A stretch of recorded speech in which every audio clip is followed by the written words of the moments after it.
தனது கட்டுப்பாட்டில் தமிழக காவல்துறை இருந்தால் ஒரே மாதத்தில் கஞ்சாவை முழுமையாக ஒழித்து காட்டுவேன் என்று அன்புமணி ராமதாஸ் தெரிவித்துள்ளார். பாட்டாளி மக்கள் கட்சியின் சார்பில் 18ஆம் ஆண்டு வேளாண் நிழல் நிதிநிலை அறிக்கை வெளியீட்டு விழா சென்னை தியாகராய நகரில் உள்ள தனியார் நட்சத்திர விடுதியில் நடைபெற்றது. இதில் பாமக தலைவர் அன்புமணி ராமதாஸ் கலந்து கொண்டு வேளாண் நிழல் நிதிநிலை அறிக்கையை வெளியிட்டார். பின்னர் செய்தியாளர்களை சந்தித்த அவர், காவல்துறை முதலமைச்சர் கட்டுப்பாட்டில் இருக்கும் நிலையில் ஏன் சட்டம் ஒழுங்கை காப்பாற்ற முடியவில்லை என கேள்வி எழுப்பினார்.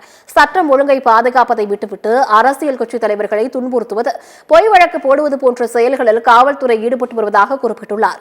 நாடாளுமன்ற தொகுதி எண்ணிக்கை தமிழகத்தில் குறையாது என வாக்குறுதி கொடுத்துவிட்டு வேறொரு மாநிலத்தில் உயர்த்தினால் அதனையும் ஏற்றுக்கொள்ள முடியாது என்று அன்புமணி ராமதாஸ் கூறியுள்ளார்.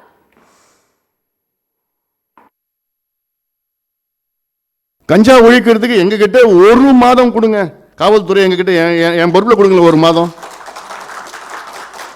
ஒரு கஞ்சா போட்டலும் தமிழ்நாட்டில் இருக்காது, ஒரு போதைப் பொருள் போட்டலும் தமிழ்நாடு விற்க முடியாது.